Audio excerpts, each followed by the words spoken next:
being forced to admit it. You know, I think one of the things that's so important. Donald Trump is having a fairy tale start to his presidency, and even his haters are being forced to admit it.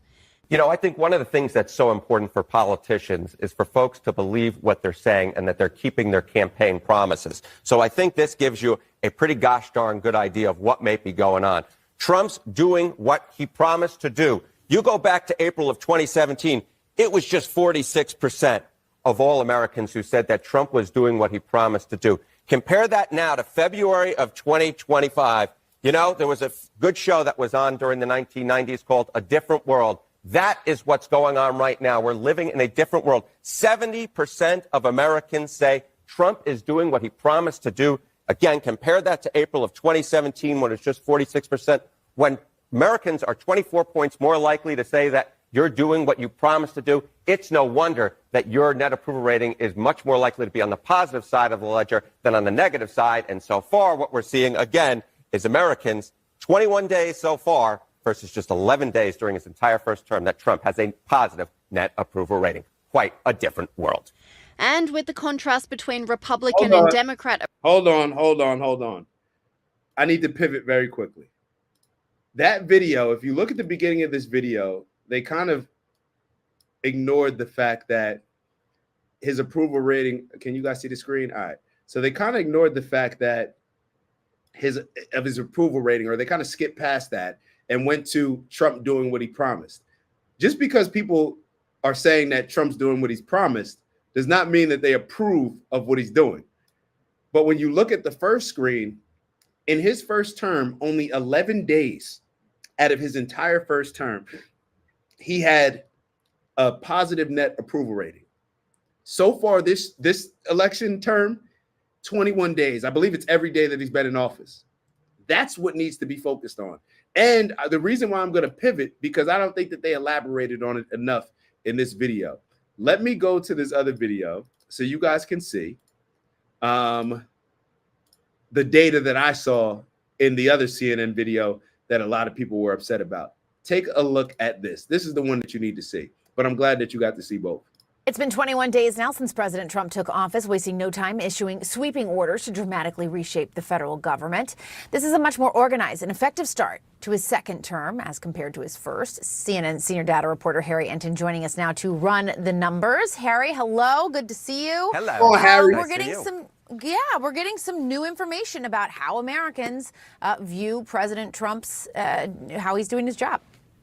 Yeah, so, you know, CBS News, YouGov came out with a poll earlier today that had him on the positive side of the ledger, and I decided to average all the polls.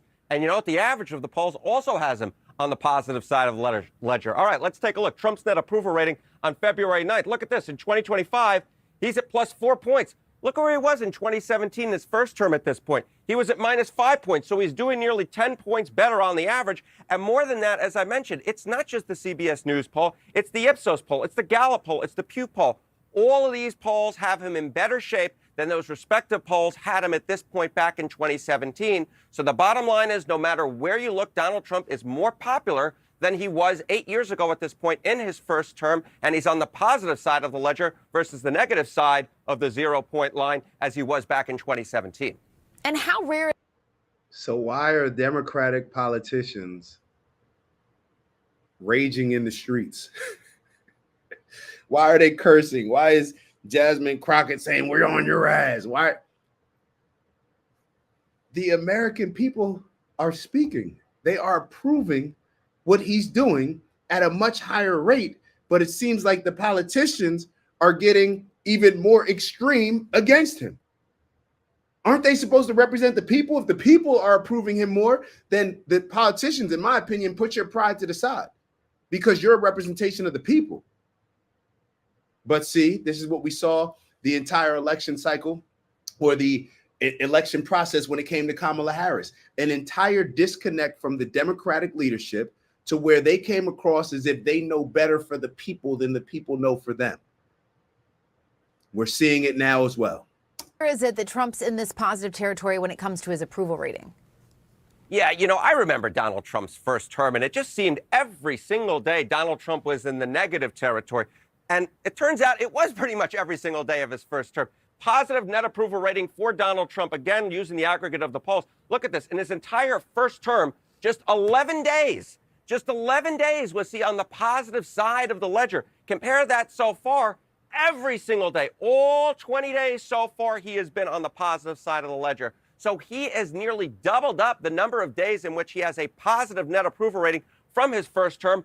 And we're only 20 days in. Every single day, Donald Trump has been in positive territory compared to just 11 days during his first term. The bottom line is, no matter which poll you look at, no matter what way you look at it, simply put, Americans like the job that Donald Trump is doing significantly more this time around than they did in his first term, when he just had 11 days in which he had a positive net approval rating compared to already nearly 3 weeks so far, Jessica.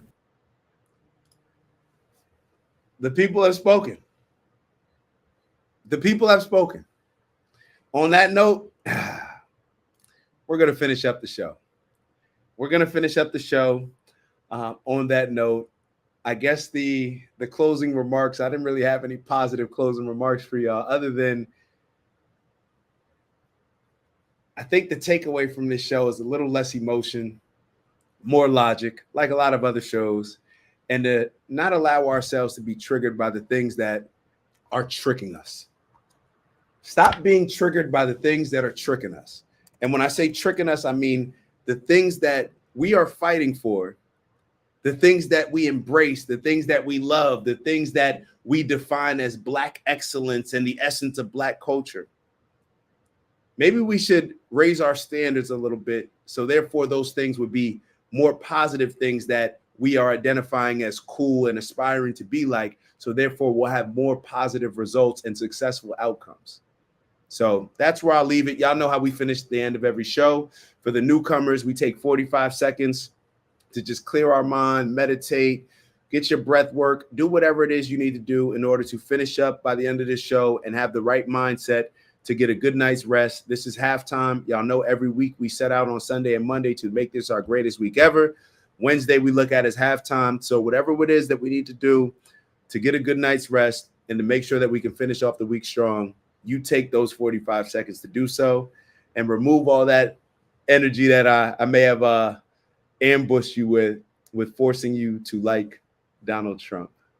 But yeah, it shouldn't even be about like. How about just like some of the things or appreciate certain things that he's getting done, rather than just liking him. Who cares if we like him or not? It's just about results, right? But with that said, 45 seconds. If you're in a safe place, close your eyes. We'll start our 45 seconds now. Every breath in is positive energy. Every breath out, releasing anything that's holding us back from accomplishing our goals. With that, 45 seconds begins now.